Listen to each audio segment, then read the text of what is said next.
Então, gente, prazer mais uma aula aqui com vocês nessa sexta-feira. Hoje, na aula passada, a gente encerrou o fato típico. Hoje, a gente não começa o segundo elemento do crime, que é a ilicitude. Ela será iniciada na terça-feira. A aula de hoje é como se a gente fizesse a abertura de um parênteses para tratar de um tema que envolve a teoria do crime que repercute a todo momento, que é o iter criminis, mais conhecido como caminho do crime. É um tema bastante interessante, no qual a gente vai ver os atos até ocorrer uma consumação de um crime, e vamos estudar o que é tentativa de um crime. Então, a gente está abrindo esse parênteses para falar de um tema muito importante e de bastante relevância prática também, que é o iter criminis, ou caminho do crime. Então, vamos lá. Vou apresentar aqui.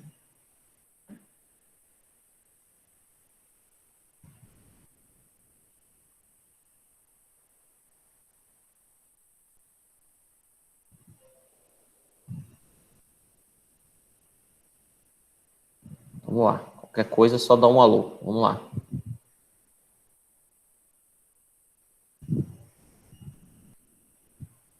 Então, é uma expressão em latim, né, chamada iter criminis, que significa caminho do crime.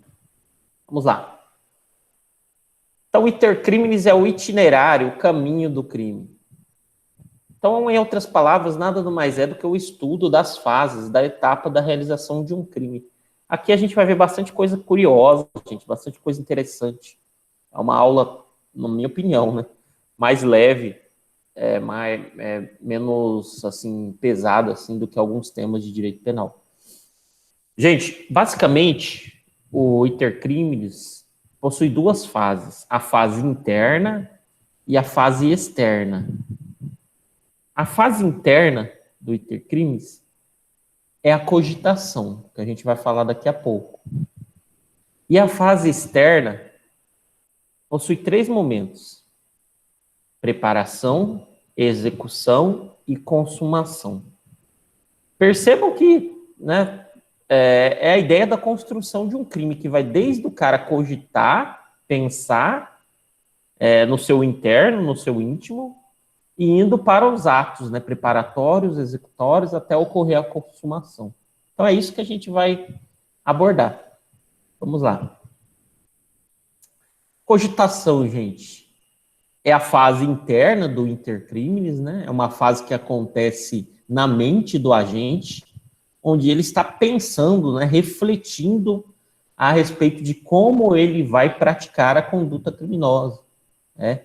Ele representa e antecipa mentalmente o resultado que ele quer alcançar. Mas o mais interessante disso daí, embora estejamos assim há algumas semanas juntos, mas acredito que vocês já associam diretamente esse assunto ao princípio da lesividade que a gente estudou lá no começo. A gente não pune a cogitação do crime. A pessoa não pode ser punida pelo pensar, né, somente pelo fazer. Então, é uma fase que se esgota dentro do pensamento do agente e, como eu digo aqui, é impunível. Não pode ser punida.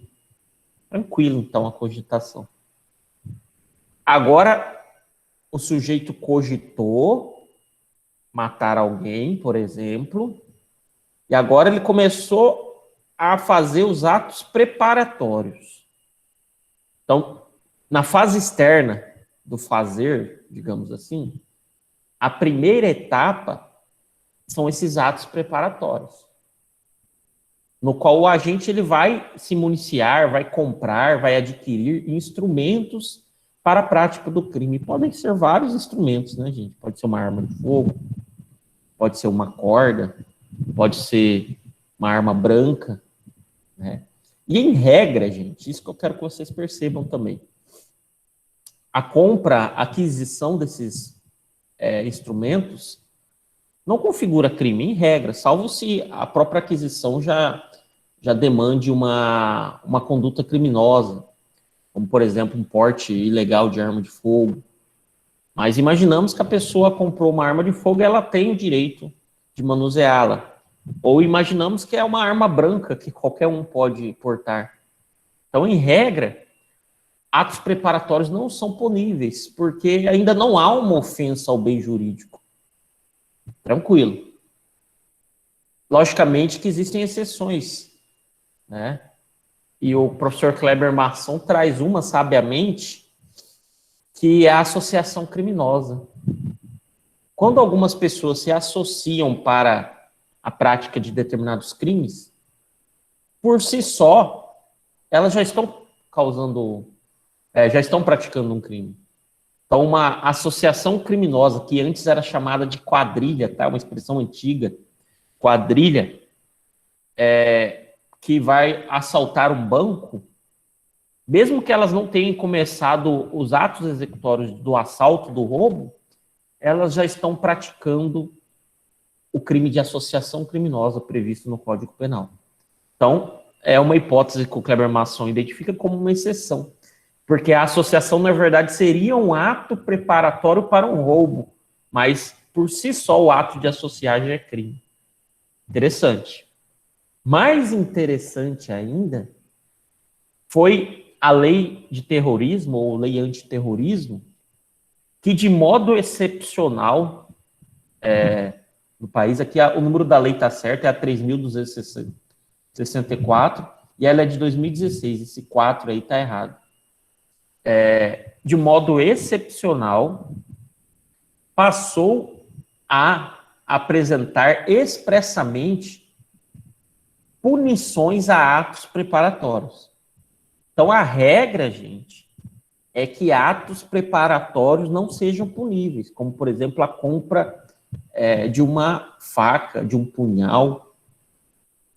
A exceção, trouxe 2 exemplos do artigo 288 e da lei antiterrorismo, que diz que, no artigo 5º, realizar atos preparatórios de terrorismo com o propósito inequívoco de consumar tal delito. Pena a correspondente ao delito consumado, diminuído de 1/4 até a metade. Até quem lembra, recorda que essa pena aqui é aquela norma penal em branco ao inverso, né? Que é o preceito secundário que está incompleto. Mas não é esse que vocês têm que atentar. É perceber a punição de um ato preparatório. Por quê, gente? Não tem outra explicação senão dizer a preocupação do Estado brasileiro em evitar possíveis atentados. É só lembrar, numa aplicação concreta dessas situações, daquela questão daquelas vezes, aquelas pessoas que foram presas ali em Vila Bela, né, que supostamente estariam praticando ato preparatório no interesse de algo terrorista. Um até morreu, né, não lembro ao certo, mas porque tem alguns anos, mas eles não estavam já executando a conduta criminosa, eles estavam se preparando, né, comprando armas, esse tipo de coisa, e já foram considerados criminosos e foram presos, e tem uma punição aqui para eles. Então, essa que é a ideia de excepcional de punição de atos preparatórios. Então, a gente já viu a cogitação, a gente já viu a preparação, execução. Então, após a cogitação e a preparação, o agente dá início à execução do crime, né? Que é ingressar definitivamente nos atos executórios. E quando o agente ingressa nos atos executórios, gente, 2 coisas podem acontecer. Ou ele consuma a infração, logrando êxito naquilo que ele pretendia inicialmente, ou seja, ou ele subtrai o patrimônio, ou ele mata alguém. E a segunda situação que pode acontecer em virtude de circunstâncias alheias à vontade dele, alheias no sentido não era o que ele queria, a infração não se consuma, acontecendo a infração na forma tentada, crime tentado. Crime tentado a gente vai estudar daqui a alguns slides. Aí já percebam a ideia inicial dele. Uma infração que não se consumou após o início dos atos executórios por vontade que não era do agente, uma vontade alheia. Mas o que é importante, parece ser simples quando a gente fala aqui, mas é importante a gente diferenciar os atos preparatórios dos atos de execução, né? E saber essa indiferenciação é essencial para um caso concreto. Porque, como eu falei, a punição, em regra, abrange somente os atos executórios. Não se pune muito menos a contugitação e nem os atos preparatórios, em regra. Para punir ato preparatório tem que estar previsto em lei, igual naquela lei antiterrorismo, mas em regra não se pune. Então, saber o momento que aquele agente está é importante para saber se pode punir ou não ele. Porque a partir de quando ele está no ato executório, a punição já existe. Então, para compreender a partir de que momento o ato deixa de ser preparatório e passa a ser executório, existem algumas teorias. Tá? Então, aqui, novamente, o nome da teoria é mais difícil que a própria explicação, e o nome do responsável por ela. A primeira teoria que eu destaco é a teoria objetivo formal, ou lógico formal, de Franz von Liszt. Para ele, a pessoa adentra ao ato executório quando ela começa a realizar o núcleo do tipo. O que seria o núcleo do tipo, gente? Quando ela começa a praticar o verbo descrito no tipo penal. Então, no furto, ela começa a executar quando começa a subtrair. No homicídio, quando começa a disparar, quando começa a matar. Então, quando começa a praticar o verbo descrito no tipo, segundo von Liszt, já começa os atos executórios. Deixa de ser um ato meramente preparatório. Parece ser simples e fácil a compreensão dele, mas pensa bem, e aí a gente avança para as outras teorias. Olha o que Frank, em sua teoria objetivo material, pensa. Para essa teoria, ato de execução é aquele em que o agente realiza o núcleo do tipo, beleza, assim como a teoria anterior, mas também, né, bem como os atos imediatamente anteriores na visão de um terceiro observador. Tá? Como assim atos imediatamente anteriores? A está com um revólver esperando o B chegar. Então não disparou ainda. O B apareceu do outro lado da rua e A mirou o revólver. Então, para essa teoria, a partir do momento que A já está com um revólver mirado contra B, ele já está no ato executório. E por que a gente tem que abrir um pouco a mente para refletir como uma teoria dessa é importante? Porque, por exemplo, se alguém intervir nesse momento, antes dos disparos, alguém pular no cara e falar, não, você está preso e tal, será que seria correto a gente admitir a primeira teoria, que diz que ele ainda, ele não disparou, então é um ato preparatório, esse cara não vai ser punido. Então percebam como a teoria B é mais evoluída. Então, sob a ótica de uma pessoa que está olhando, um terceiro observador, se aquele sujeito já está num ato imediatamente anterior ao disparo, já preparado para praticar, ele já está praticando o ato executório. Mas aí, tem uma outra teoria, que é a objetiva individual de Welsel, que diferencia-se um pouco da segunda. O caminho é o mesmo, mas diferencia-se um pouco. Para Welsel, ou alguns preferem Welsel, atos de execução são aqueles em que o agente realiza o núcleo do tipo, bem como os atos imediatamente anteriores, mas aqui não segundo a visão de um terceiro, mas segundo o plano do próprio autor, de acordo com o plano concreto do próprio autor. Então, a teoria objetivo material e a teoria objetivo individual se diferenciam-se em relação a isso. Enquanto na material é sob a ótica de um terceiro, na individual é sobre a ótica do plano do próprio autor. Porque, segundo o Wells, às vezes esse terceiro não existe. Então, a gente tem que olhar o intuito do autor naquela análise. Então, num exemplo aqui, A está com o revólver esperando o B chegar, B aparece do outro lado da rua, o revólver possui uma mira laser, né? Olha só que interessante, e o A mira o revólver em seu alvo. Espera o melhor momento para atirar.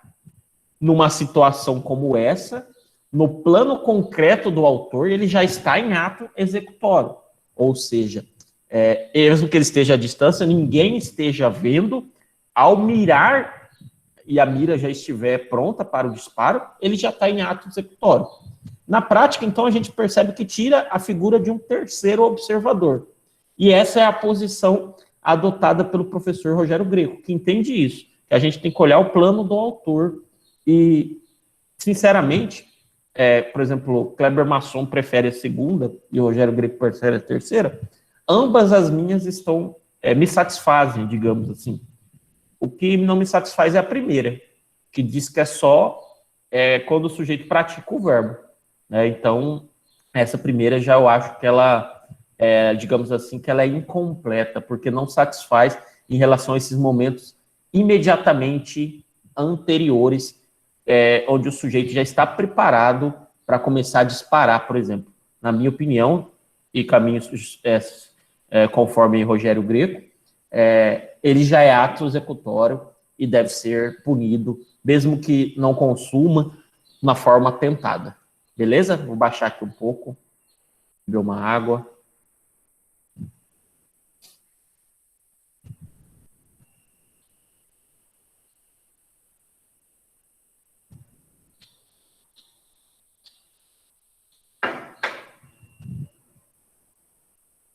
Ótimo. Então, a gente já viu.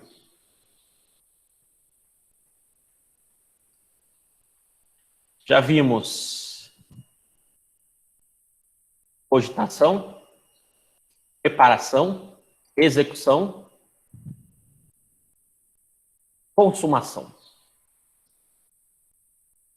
Quando um crime está consumado, gente? Quando nele se reúnem todos os elementos de sua definição legal. Vamos falar melhor, né? É a fase conclusiva do iter criminis. A consumação nada mais é do que alcançar o resultado pretendido. Alcançar a morte de alguém. Alcançar a dilapidação, né, do patrimônio de alguém, subtrair o patrimônio de alguém e realmente retirar ela do poder da pessoa. Essa que é a ideia de consumação. Alcance do resultado. Eu pedi para vocês lerem um material sobre resultado. Espero que tenham lido. Porque lá explica, sob a ótica do resultado, o que são crimes materiais, formais e de mera conduta. Aqui essa explicação é importante. Porque nem todo delito possui o mesmo momento consumativo.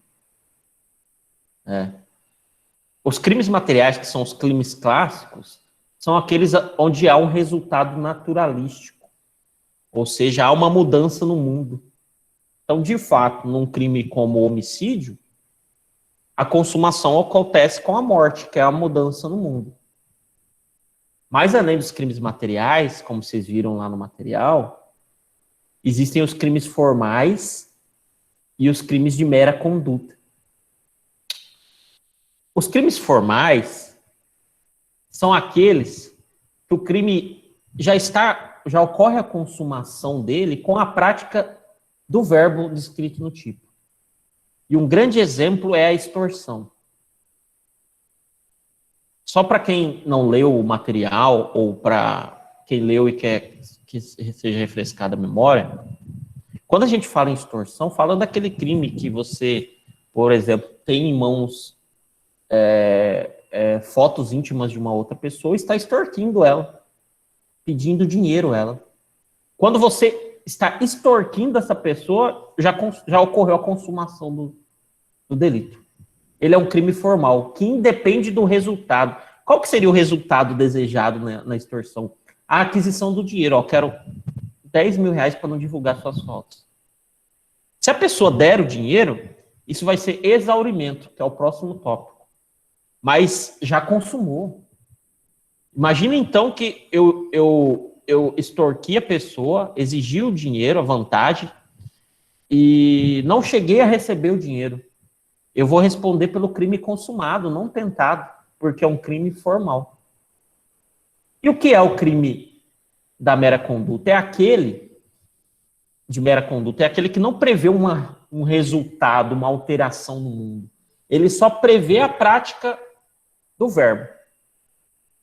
Um grande exemplo é o crime de violação de domicílio. Você está lá para quê? Não importa. Você violou o domicílio de alguém. É um crime de mera conduta. Então, a mera violação já gera consumação delitiva. É bem interessante essas três classificações. Repito, convido a ler quem não leu o material sobre resultado, que sei lá, gente, acho que são 2 páginas. Então, a consumação do delito pode variar a depender do tipo de crime. Outra importante observação sobre consumação delitiva. Crimes permanentes, gente. O que é um crime permanente? É um crime que a sua consumação se prolonga no tempo. Então, a consumação dele perdura enquanto durar a permanência. Não tem forma mais simples de explicar o que é o crime permanente do que pensar num exemplo concreto, que é o sequestro e cárcere privado. Então, enquanto a pessoa está mantida em cárcere privado, aquele crime está sendo consumado. É tão interessante isso que quando você envolve esse assunto com prisão em flagrante, uma pessoa que está em cárcere privado há 3 meses, ela ainda está numa situação de flagrância. Então, ela pode ser presa, o sujeito que está praticando o crime, o réu, pode ser preso em flagrante. Então, nos crimes permanentes, a consumação se prolonga no tempo, porque é um crime que se prolonga no tempo, como o sequestro e o cárcere privado. Interessantíssimo isso. Então, essa observação aqui. Falamos de cogitação, preparação, execução, consumação e o que é exaurimento, pessoal? O exaurimento é o momento após a consumação do delito. Ele não integra o iter crimes, tá? Não integra o caminho do crime. Ele é após a consumação do delito. E o que vem a ser ele? Ele é algo comum aos crimes formais, no qual há um resultado naturalístico, uma mudança no mundo, mas a produção desse resultado é dispensável para a ocorrência do crime. Então, por exemplo, no exemplo que eu dei, eu acho que eu coloco ele aqui, coloco. Fiz para extorquir alguém para me dar dinheiro porque eu tenho fotos íntimas dela. Nesse momento, o crime já está consumado. Mas se por acaso a pessoa me pagar, isso é exaurimento. Então, qual que é a relevância judicial, relevância do exaurimento no direito penal? Ela é uma circunstância judicial desfavorável ao réu. Esse exaurimento vai surtir efeitos lá no cálculo da pena. O juiz vai colocar lá nas consequências do crime uma exasperação, um aumento da pena por causa desse exaurimento. Então, no crime de extorsão mediante sequestro, seria um exemplo de eu aqui sequestrei a pessoa e extorqui na família para me pagar. Ele se consuma só já no momento, né, que eu fiz a privação da liberdade da vítima. Não precisa, no crime de extorsão mediante sequestro, do pagamento da vantagem, do preço do resgate. Mas se a família pagar, isso é exaurimento. E se a família pagar, a minha pena vai ser elevada em razão disso. Então, o exaurimento é momentos após a consumação delitiva. Fácil, né, gente? Facinho a aula de hoje para uma sexta-feira. Então, mais uma água aqui antes da gente falar de crime tentado.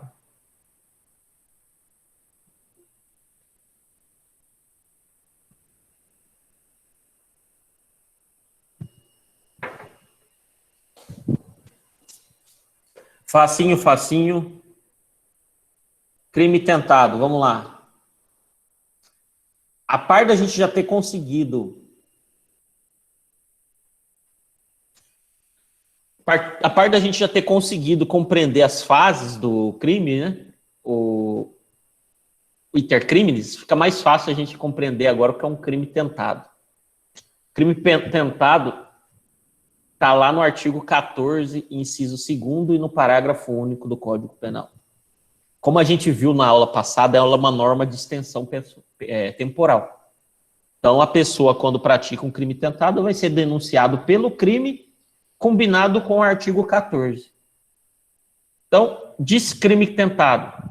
Quando iniciada a execução, não ocorre a consumação por circunstâncias alheias à vontade do agente. Parágrafo único.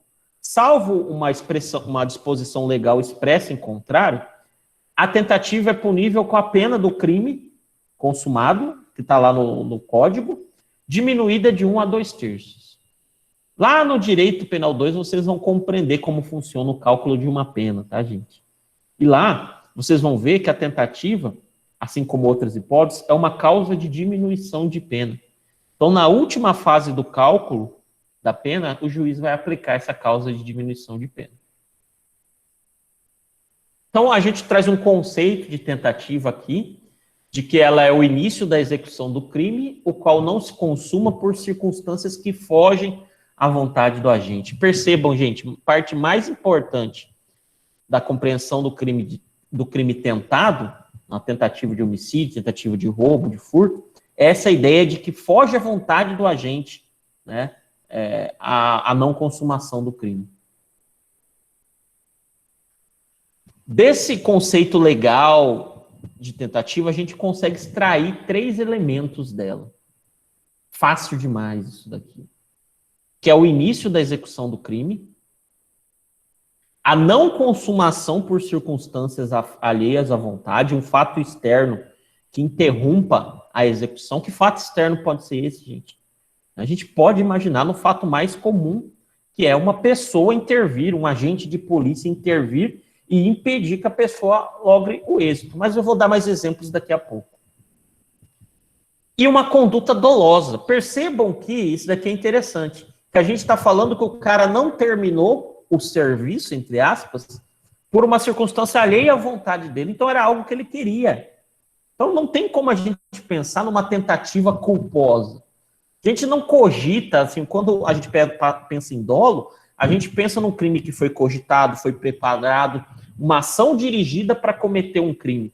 Isso não acontece nos crimes culposos, né?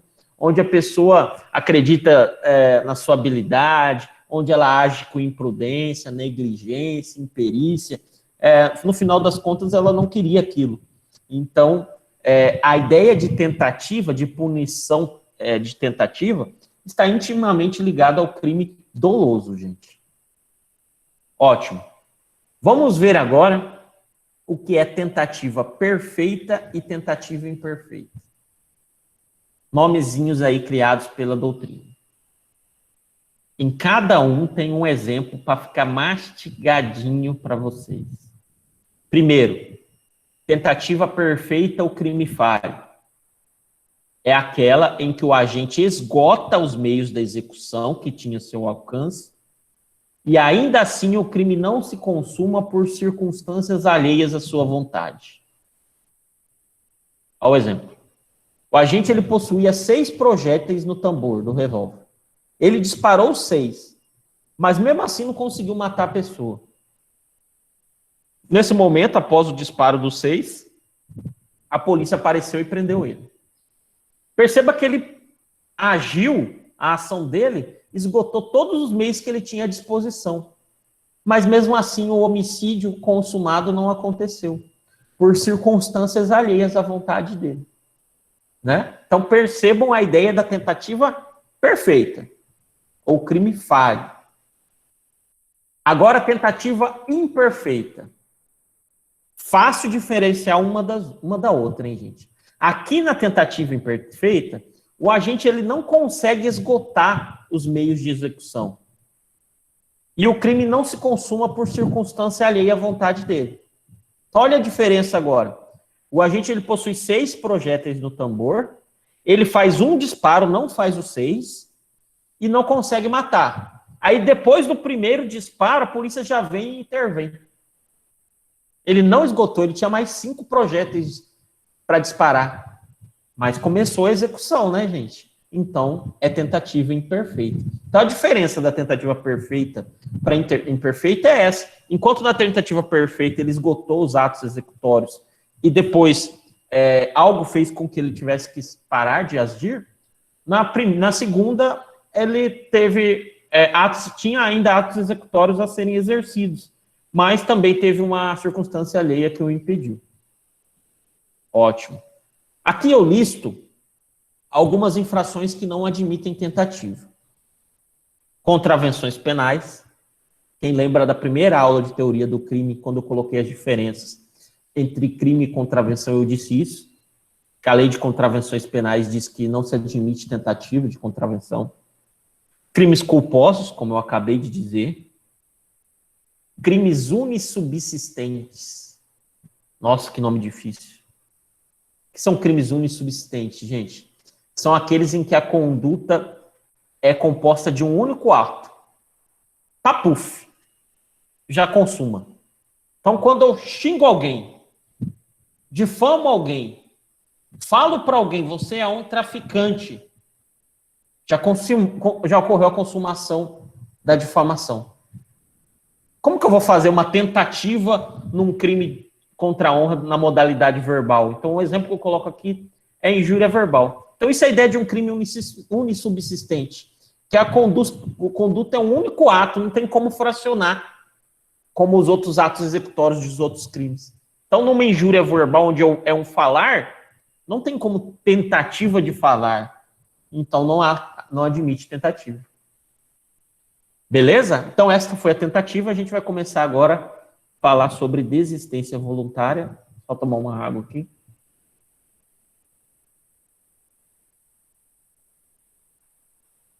Muito fácil esses institutos da aula de hoje. Vamos lá.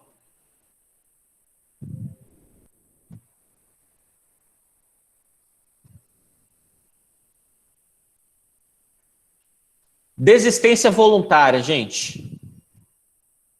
Previsão legal, artigo 15.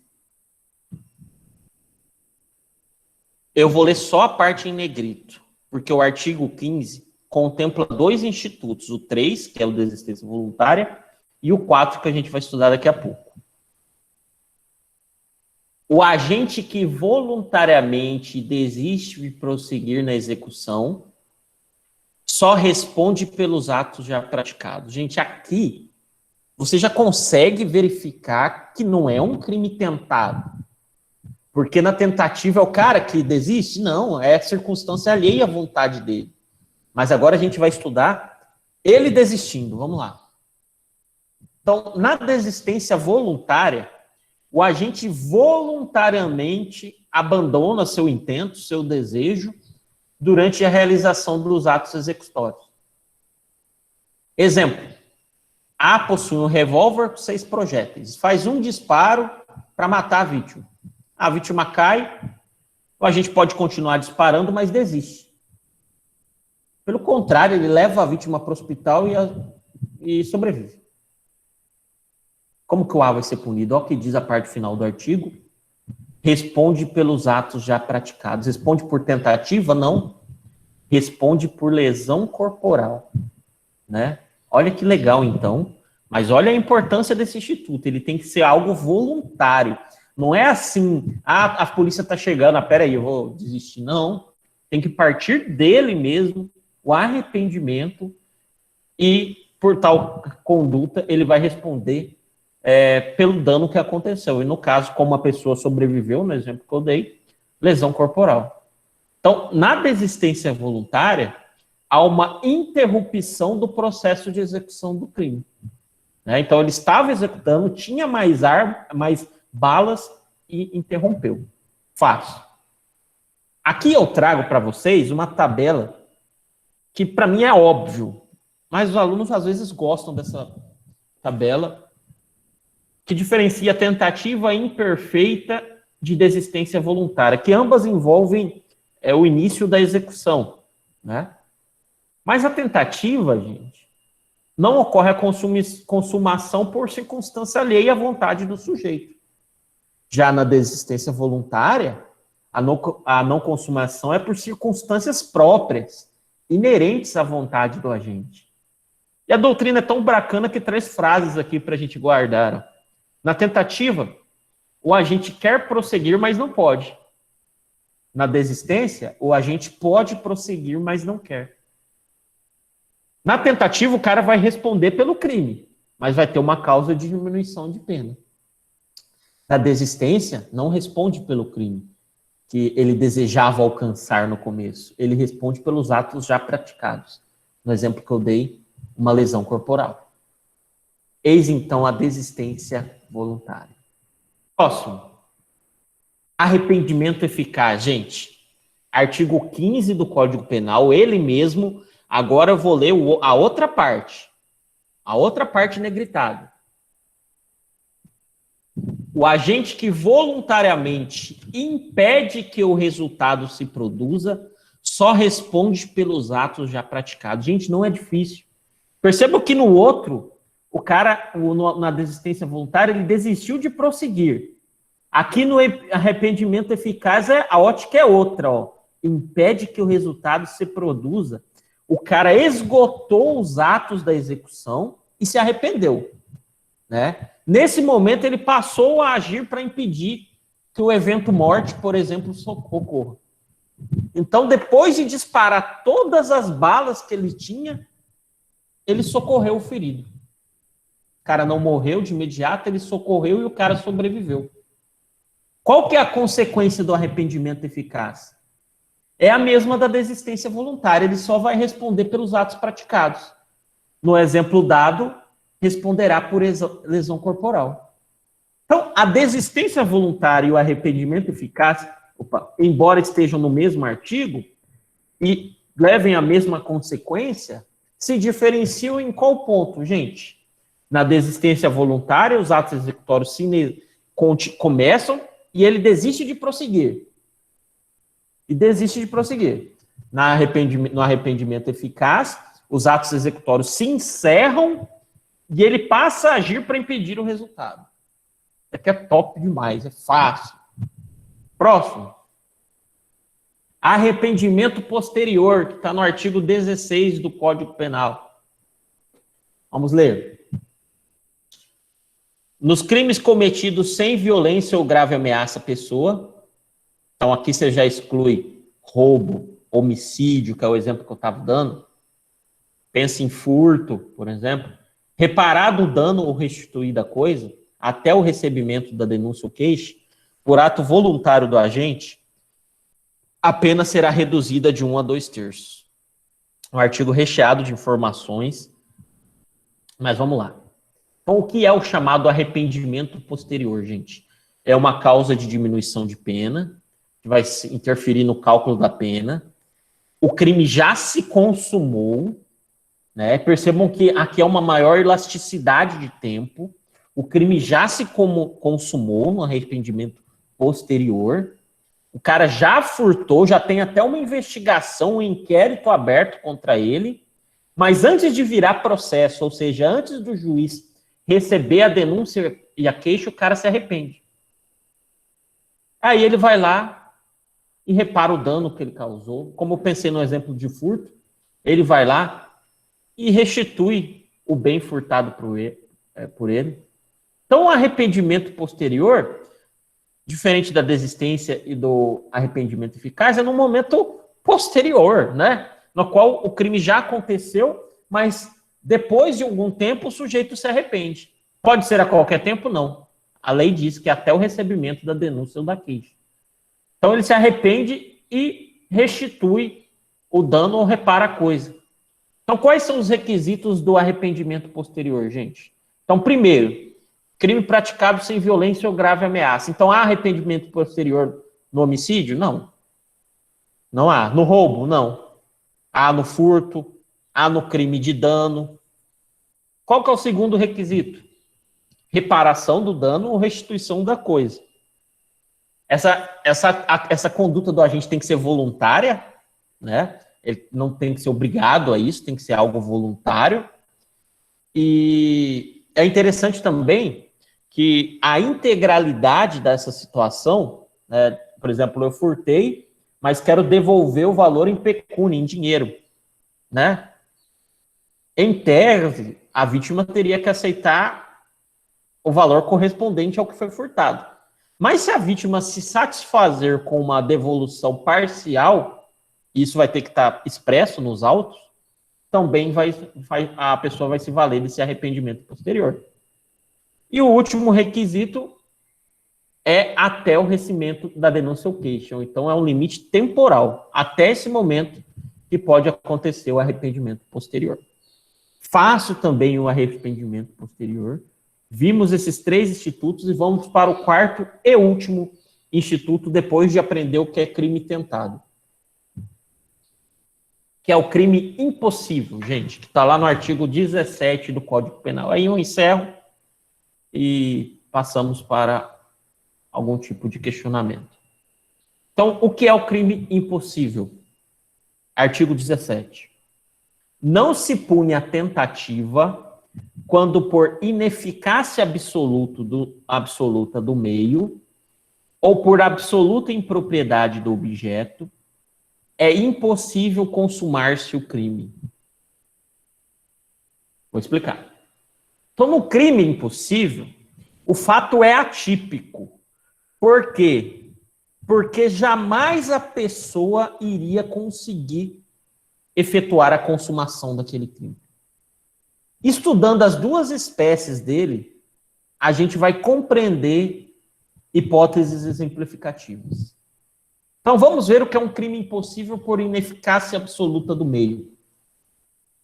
Nessa hipótese, os instrumentos postos a serviço do agente não são eficazes para a produção do resultado. Não tem como praticar um homicídio com uma arma de brinquedo, no que tange de disparo, tá? Não bater a arma na cabeça de alguém.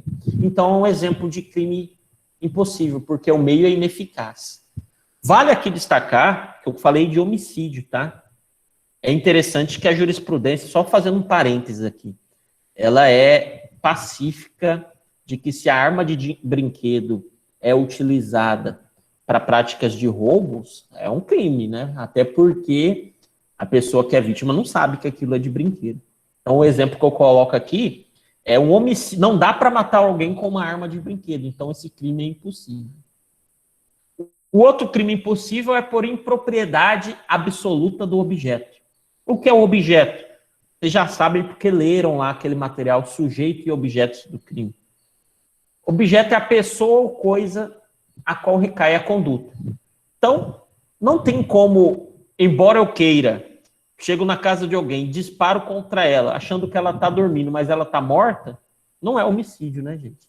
Se alguém me atira em outrem que parece dormir, mas na verdade está morto, isso logicamente que a perícia vai provar, etc., não pratica o crime de homicídio.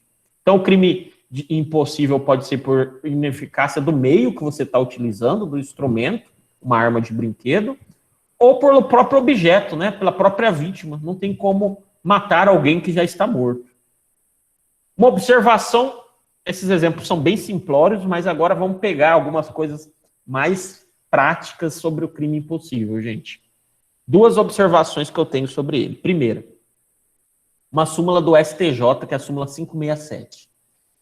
Sistema de vigilância realizada por monitoramento eletrônico ou por existência de segurança no interior de estabelecimento comercial, por si só não torna impossível a configuração do crime de furto. Olha só a discussão que rolou aqui. O cara foi preso porque o sistema de vigilância, a câmara de segurança, demonstrou que ele estava efetuando o furto, e depois a defesa alegou que era crime impossível. Porque, não, ele nunca iria conseguir realizar o resultado porque ele estava sendo filmado. Ainda bem, né? Ainda bem. Então, é lógico que o fato de existir um sistema de vigilância é permitido. Não pode dizer que o fato é atípico por causa disso. Então, se um agente entra no supermercado, pega alguns itens, ao tentar sair do estabelecimento, O segurança para ele, fala, ó, aqui a câmera gravando que você está praticando o crime, né? Então não é crime impossível. Pode ser uma tentativa de furto, né? Porque a ideia do furto, isso daqui é interessante. A pessoa, em relação a crimes patrimoniais como o furto, a pessoa tem que estar já em posse mansa da coisa para o crime se consumar. Então, seria aqui uma hipótese de tentativa de furto, porque o sujeito ainda não saiu do lugar, então é tentativa. Mas não pode dizer que é crime impossível. Então, a segunda observação que eu quero fazer sobre o crime impossível é o seguinte, esse daqui já é mais interessante. Flagrante preparado ou provocado. A gente dei essa aula em Direito Processual Penal 2 ontem, para uma turma que eu dou aula. Direito Processual Penal 2, que vocês aprendem isso. Mas eu fiz questão de colocar para vocês. Flagrante provocado é uma modalidade ilegal de prender alguém. Por quê? Porque eu, por exemplo, provoco alguém para praticar o crime. Eu induzo alguém para praticar um crime. Então, no flagrante provocado, há um agente que provoca alguém a praticar um crime. Então, se eu provoco alguém para praticar o crime, para que ela pratique o crime e logo em seguida eu aprenda, a jurisprudência entende que isso é um crime impossível. Então, esse é o entendimento do STF sobre a ótica da súmula 145. Não há crime quando a preparação do flagrante pela polícia torna impossível a sua consumação. E eu estou falando da polícia agindo de uma forma ilegal, provocando alguém para praticar uma conduta delituosa e logo a seguir aprendendo. Isso é diferente da polícia ter uma inteligência e saber que uma pessoa vai praticar um crime. Aí a prisão é correta, que é o chamado flagrante esperado. Mas o flagrante provocado, né, onde há um agente provocador, torna o crime impossível. E, segundo a doutrina e jurisprudência, inadmite-se que esse sujeito responda por esse crime. Beleza? Vou fechar aqui. Essa foi a nossa aula de hoje. Eu agradeço e abro espaço para perguntas, pessoal. Desejo a todos que estão satisfeitos um excelente final de semana. Deixa eu ver aqui, que parece que tem